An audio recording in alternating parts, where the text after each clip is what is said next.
We have signed a deal with our first official sponsor, 1-2 Limited Edition Apparel. Tyshawn rocking that shirt right now.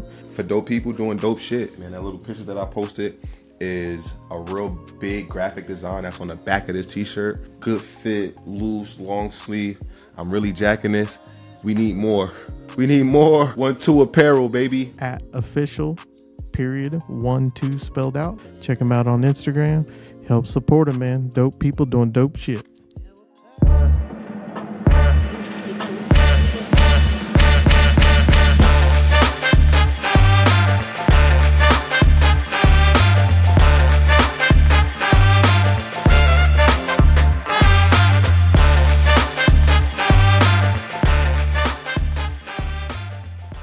Welcome to the Timeout Podcast with Tyshawn Taylor, hosted by Rock. I am Rock. He is Tyshawn. We are in Season 2, Episode number 3.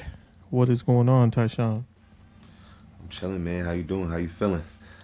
I am good. I am good. Other than losing our listeners some money with my picks, other than that, I am doing some good. I can't say the same because if you listen to me and you bet, you win. See what a good host I am. I set that up on a tee for you to promote you in your 3-0 record last week. On, well, man. I went 0-2. Not a good week. Here right now looking at scores, trying to get y'all some more picks.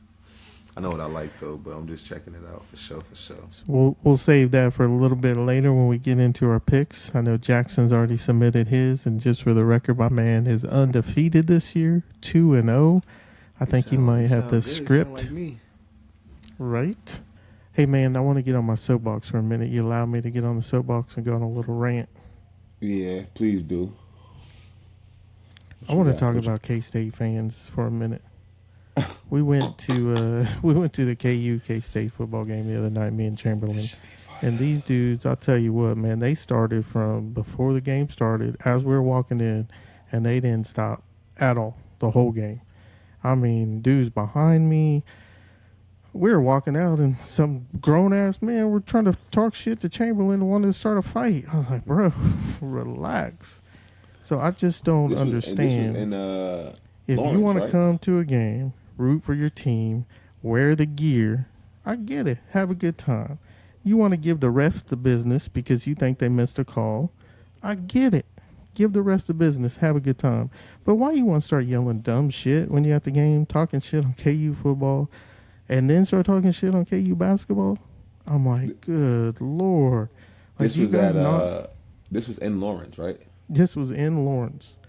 I mean, but just when we were waiting in line just to go in, some dude started yelling, oh, it's about time they filled this stadium. It takes K-State fans just to fill this stupid place. I'm like, so we walk in, we cool.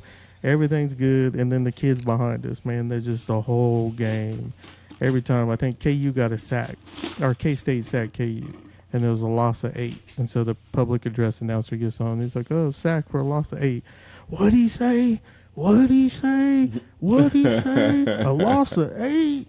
If it wasn't for this KU defense, our offense wouldn't look so good. So we appreciate you, KU defense. And I'm like, giving y'all business. Damn. I'm like, man. So finally I asked him, I said, you realize you guys have never won a BCS bowl game. You've never won an NCAA championship at basketball, baseball, or football. And you realize KU has the overall head-to-head lead in basketball, baseball, and football against K-State. And the old man... The old man next to me started laughing. He said, how do you consider yourself a football school when you ain't done shit in 20 years? Man, they don't want to hear the hard facts and the hard truths about they the little bros and we be spanking that ass whenever we want. And there's always a sign. Back up the road. No matter if it's football or basketball, there's always somebody with that stupid-ass sign with the state of Kansas, and it says, we own this state, with that weird-ass Wildcat. It ain't even Willie the Wildcat. It's some weird-ass Wildcat that some kid drew in 3rd grade. And I'm like, what do you own? Because what? I don't know, man. I'm very much biased, but I very much just understand tradition. I understand wins and losses. I understand that it's just not a comparison, man. It's not a comparison when you're talking anything. They're pissed that our football team is doing pretty good because it's just like that's the only thing that they ever have up on us, and that's not even all the time. Like you said, we own the overall head to head. It's not like they whoop our ass all the time in that. So, yeah, they're just not that fun, but they take advantage of winning, man, and they know. Did you notice when very, very few and far between, man? So did you notice when you played in Bramlage that they have NIT banners hanging, NIT appearance banners hanging up in the rafters of the basketball stadium court? I lost at K-State one year, and they stormed the court on us, and I'll never forgive them for that shit. Because grow up, bro. Act like you won before. So and their team wasn't even a bad team. Like, they was a pretty good team. So it was like, y'all surprised that y'all won this game? It rubbed me the wrong way from the very, very beginning. Never enjoyed them after that. Yeah, if you got a basketball court stadium and you got NIT appearance banners hanging up, I ain't even trying to listen to you. Any kind of argument you want to talk about. Yeah, please don't talk to me. What year did you get beat there? We're not happy about that. 2010, I think. Jacob was that Jacob Poland? Yeah, he cooked us. He cooked me. That was a bad host. I wasn't trying to bring that up and put the spotlight on you. That was a bad rant, bad host. It's all good. It'd be like that. I gave out a lot of buckets. I had to take a few. That was a bad game for sure. He played really, really well. And we lost, and we were a good team, the number one team in the country. So they stormed the court on us, and it was crazy because why are y'all storming the court? Like, grow up. Where was your least favorite place to play when you were at KU? Well, my least favorite places to play was Missouri and Kansas. Well, my least favorite places to play were not the places, like, I love playing at K-State even though I don't like them. I love playing at Missouri even though I don't really enjoy their fans because it's always good to win there. Like, I always love to win in those places. Least favorite would be like Texas Tech or like be like 2,000 people there. Yeah, like when we used to have to go play Nebraska or like I love playing against Iowa State, even though we got a chance to lose every time we played there. Same with like Missouri or K-State. Like, you always got a chance to Oklahoma State. I like playing there. Small, they talk shit to you. It's like you got to ball out. You got to play. You got to play. Like, you can lose those games. So I like those places, but it's just places that it's hard to get up for, like certain games, certain teams, certain energy. Like Texas Tech was always one of those games where the crowd was never going to be in the game. Like, you always had to get yourself up for that game because it just wouldn't be. You played them on like a Saturday afternoon during like Christmas break or right before Christmas break or some shit like that. It just never was that good. Wasn't that fun. And we actually lost there one year too. I think that same year we lost to K-State. It's crazy because we were so good. I was going to say, you didn't lose very many conference games that year, did you? Just those 2, 3? 2. Yeah, just those 2, I think. Might have been 1. So I could be mistaken if that was the same year, but I'm pretty sure it was the same. I'm pretty sure it was the same year. It was one of the years that Brady was on my team, so either my first or second year. And I remember him getting cooked by some white boy from Texas Tech, and I just was like, who the fuck? He had like 45 on us, bro. I gotta look that up. We gotta look that up. Jackson gotta look that up and get us the stats on that. Producer, Texas Tech. I think it was 2010. Some guy. I don't remember any white dude cooking you guys for 40. Some guy had like 40. He had like 42. Brady was getting cooked. I'm like, what the fuck? Couldn't do nothing.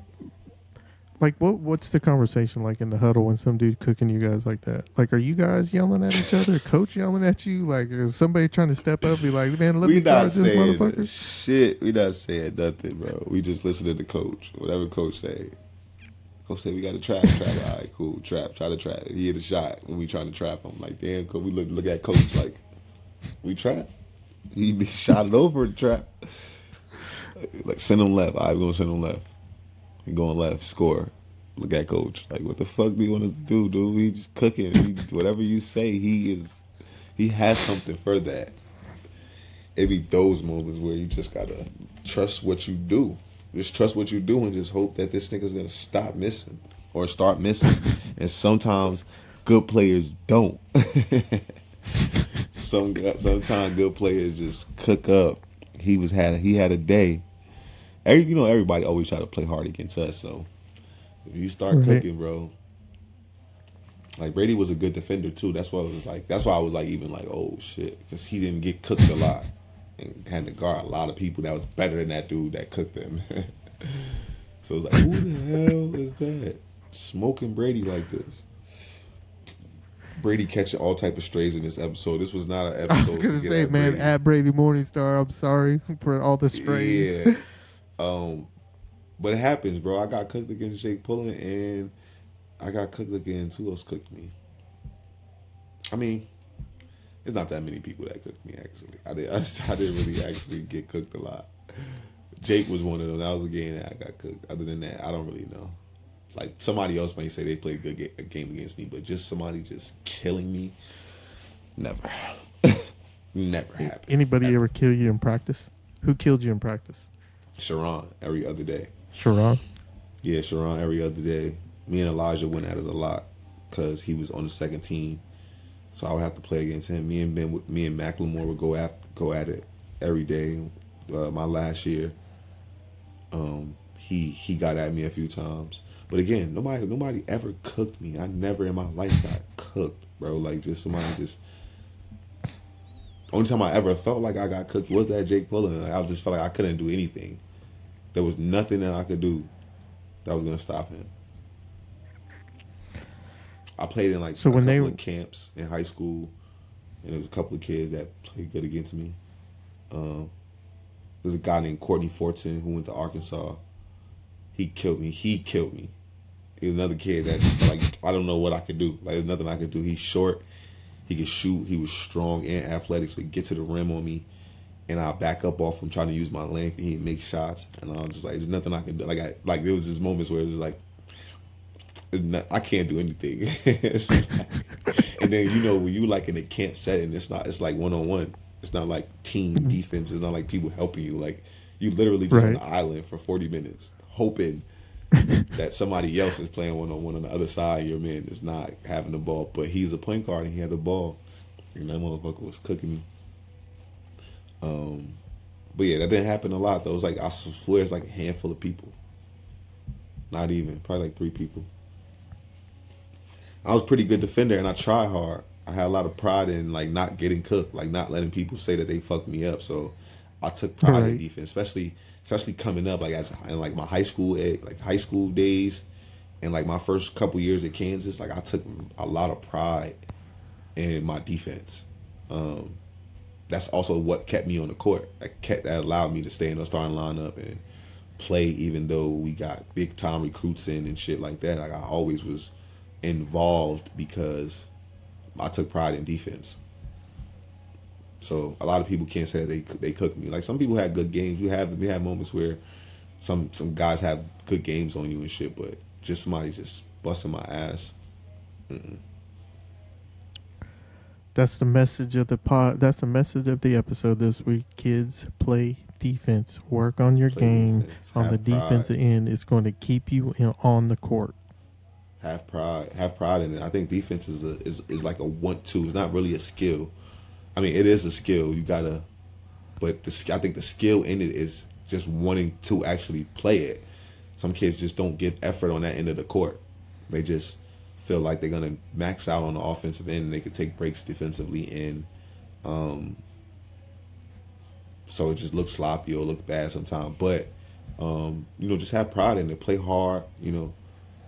Start understanding the game. Once you understand the game offensively, you start to understand how defense is meant to be played, because you know what's expected offensively, or you know what you would do offensively, or what offenses are allowed to do within certain sets and stuff like that. I don't know. It just becomes easier. Once you become a better offensive player, it becomes easier to play defense as well. So it goes hand in hand. But I think defense is a pride thing and just like a tough thing. Like, you just got to want to do it.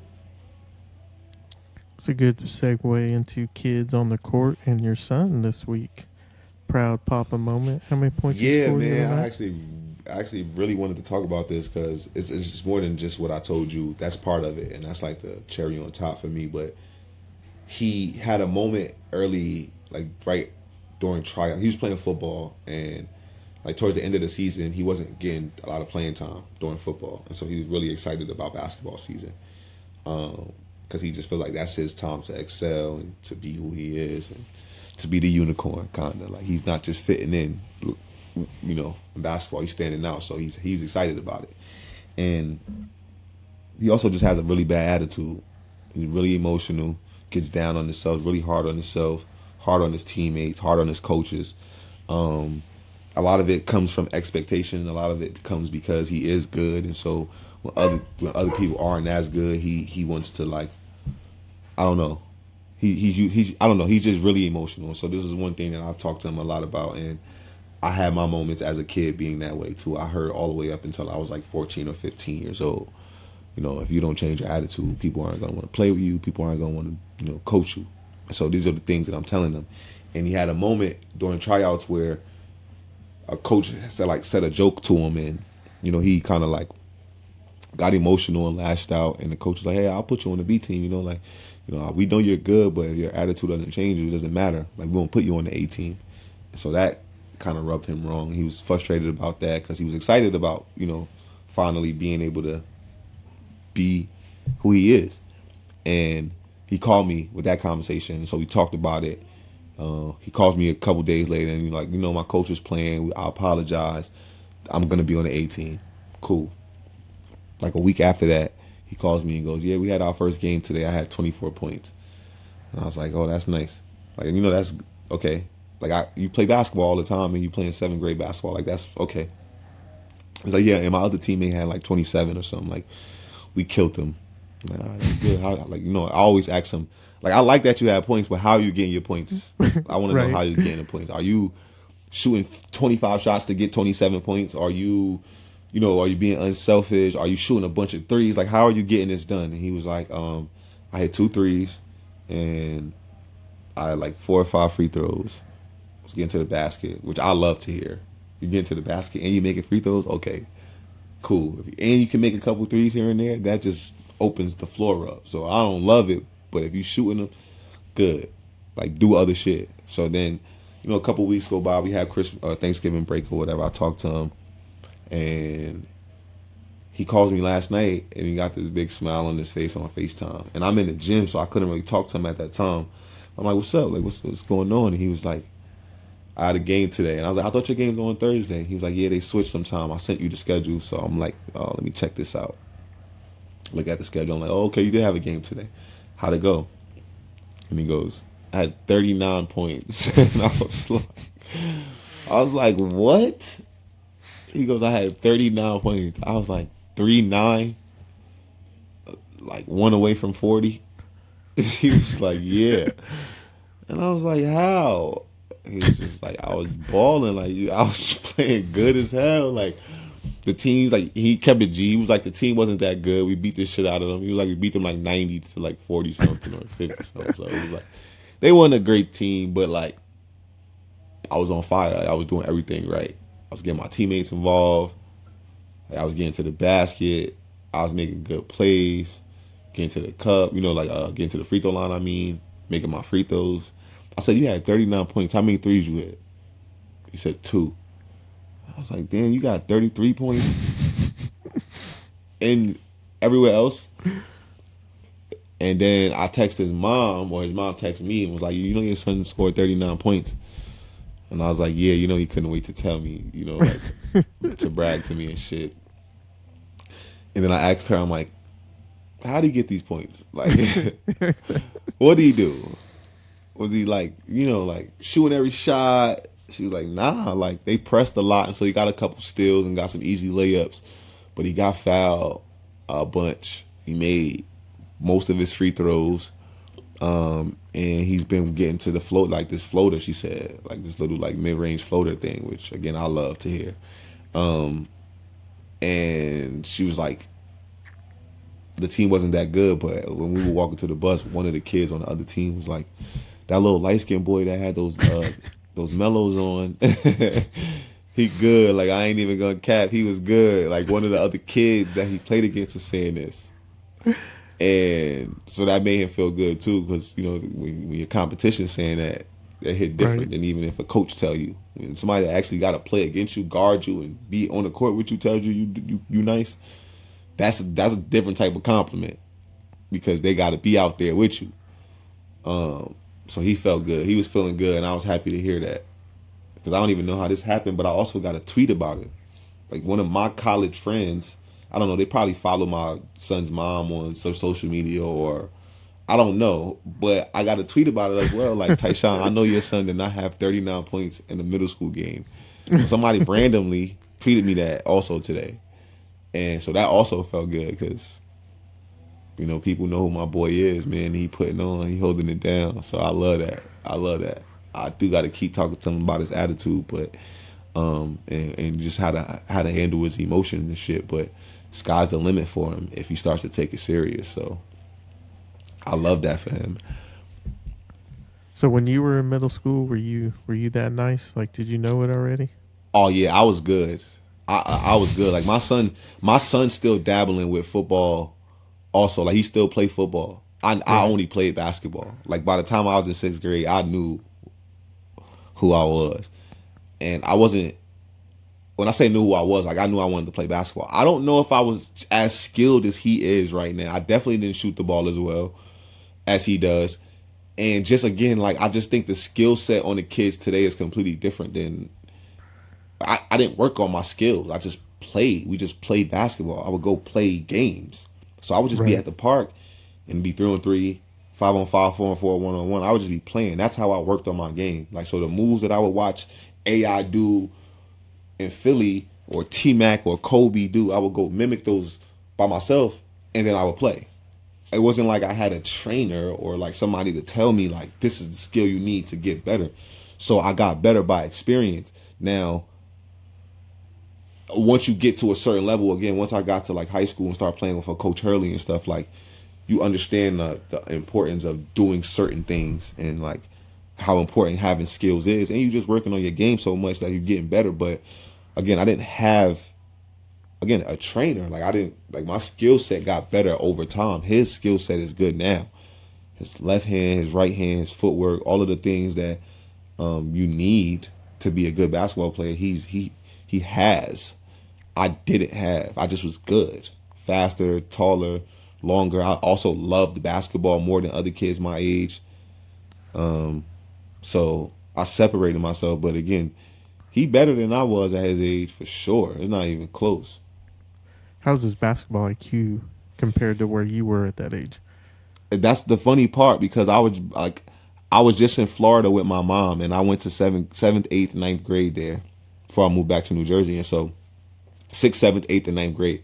One of my records that I broke at my middle school still's there. One of my little cousins go to my middle school, so we was talking about it.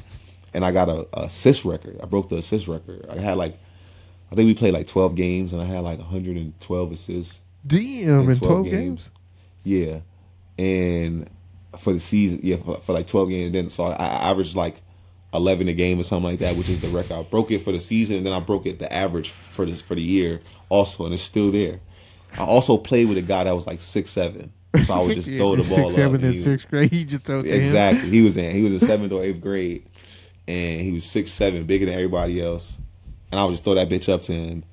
And I got a lot of assists off of that, but I also again was just faster than everybody. I would just get past people. Like the game. That's how I knew I was good because the game. I always talk about how the game slows down.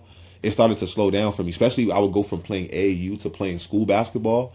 In school basketball, the game was so slow paced. It didn't feel sped up at all. It felt slow compared to like the AAU shit. And so I would be getting to the paint just dishing off to people. I wouldn't even be trying to score points. I would be trying to get like triple doubles and double doubles and shit. Like Once I knew that I can break the assist record, I didn't even try to score. Like I absolutely did not even try to score. I was legit just like passing them, like getting past the defense and like dropping dimes and shit. But my son is a killer, bro. He got the Kobe mindset. He told me he'd get 50 next game.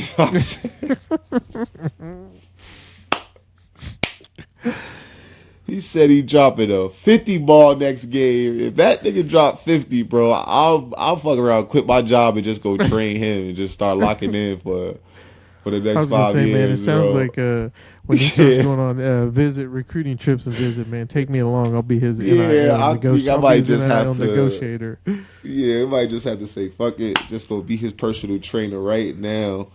Lock in with him. He gonna be the protege or some shit. Cause I mean, if you got killer instinct like that, bro, it's just that's the type of shit you can't teach. That's what I know for a fact. Like I work with kids and I'm around kids and I know kids. I play the game at a high level. Like it's certain shit you can't teach. And I know a lot of what he knows about basketball. He just know it's just it's all instinct and just natural. It hasn't like he's played while he's been coached really well.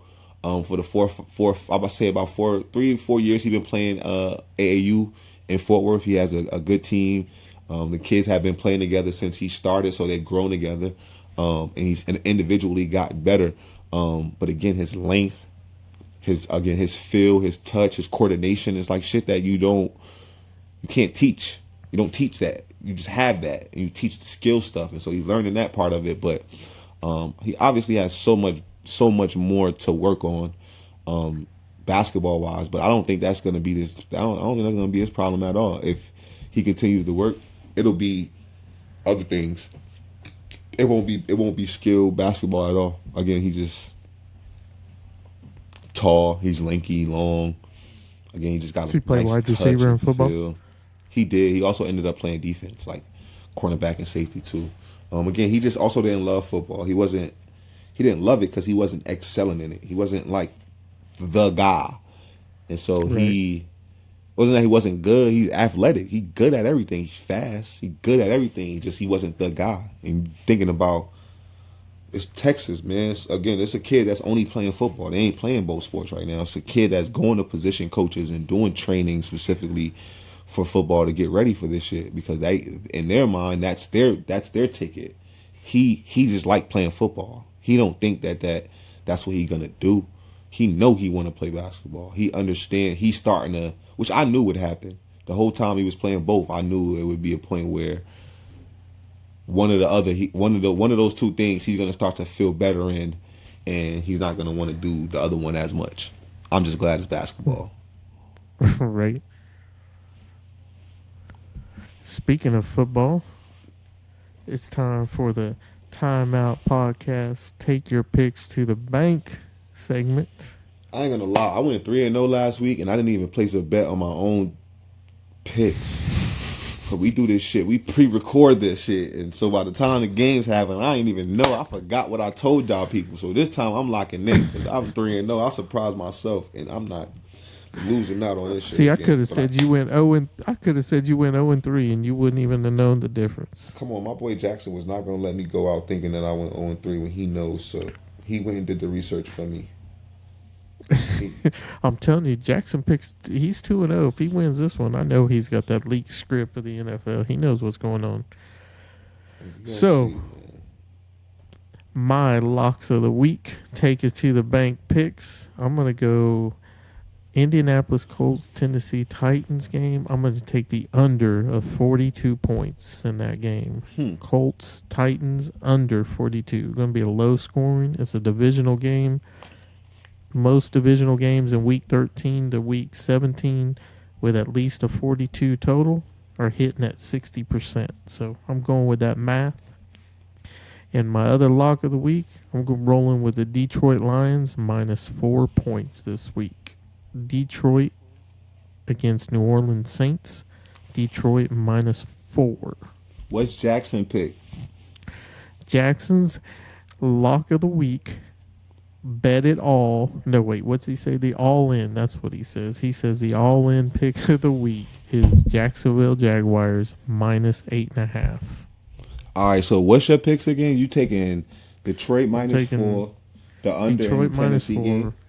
Yep, the under in the Colts Tennessee at 42. All right, I like both. I like all three of those for real, but I'm obviously not going opposite whatever you say anyway. But I'm starting with college football. I'm taking Florida State minus 1.5 over Louisville.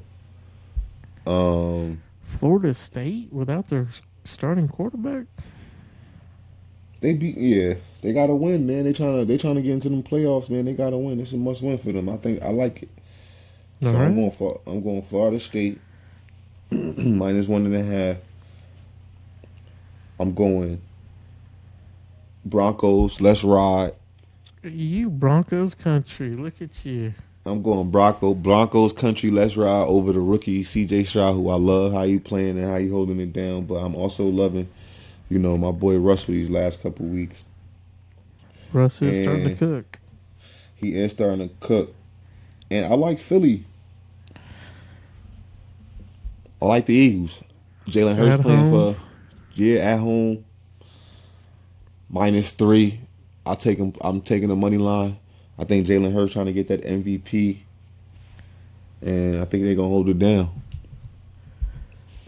Let's All get right. it. So there's the picks of the 6-0. week. Going 6-0. Remember, last week was just a fluke. So bet 6-0, responsibly. And if you're going to be like me down on the week, heading into Monday Night Football, you're going to be relying on Jackson's Jaguars pick of 8.5 because that is the Monday night game of the week. So when you're chasing your money like me, we'll all be on there sweating the Jags minus 8.5. So that's all I got for tonight. Tyshawn, what do you got, man? What do you want to end with? Man, first of all, we had Thanksgiving recently, and I hope everybody had a happy holidays and all of that good stuff. I was able to go to Florida and visit some family. I got to see my niece for the first time. She's 4 months, and that was a great trip. Got to hang out with my mom, spend some time with a couple of the elders in my family, some aunts who are, getting older. I lost my grandmother when I was about 15 or 16. And 2 of her sisters are now the older people in our family, and they're about in their 60s now. And so I was asking them a bunch of questions, pulled up a bunch of pictures, and got to see some history on my family. Got me wanting to do an ancestry and find out where the fuck I come from and shit. But yeah, it was a really, really good, insightful, emotional trip. I enjoyed myself. I'm glad I had it. Got a lot of perspective on just life and, a bunch of shit like that. So I was happy about that. I hope everybody enjoyed their holidays, the one to pass and the ones to come. Obviously, we'll talk again before that, but yeah, family's important, man. Enjoy it and embrace it, and don't take that shit for granted at all, man. I agree, my man. I agree. I know we had some scheduling issues again with D-Block, Darnell Jackson, so we will try to reconnect with him. We'll have a guest either way for next episode. I'm not sure who it is. I got some people in the cut who wanted to be on this first season.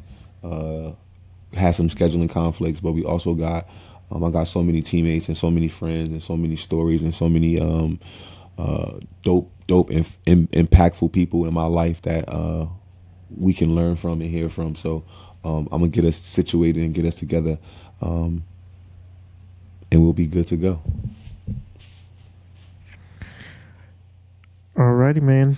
Let's end the show with let's see. What was the last song on your playlist that you listened to driving home from the gym today? Ooh. Do you listen to Christmas music at all during the holiday season? Come on. No. No? Come I'm on, not a- man. I'm Not not a- even some first Run of all- DMC? Some Mariah Carey? No. I was listening to Jay-Z. Allure was the last Okay. song I was listening to on my way here as I was getting out. Black album, Allure. If you don't know, tune in. All right, man. That's all we got for you. Stay tuned for next week, or in 2 weeks, where we'll have another new episode and we'll have a live guest. Don't know who it is, but we'll let you know as soon as we know. And we out.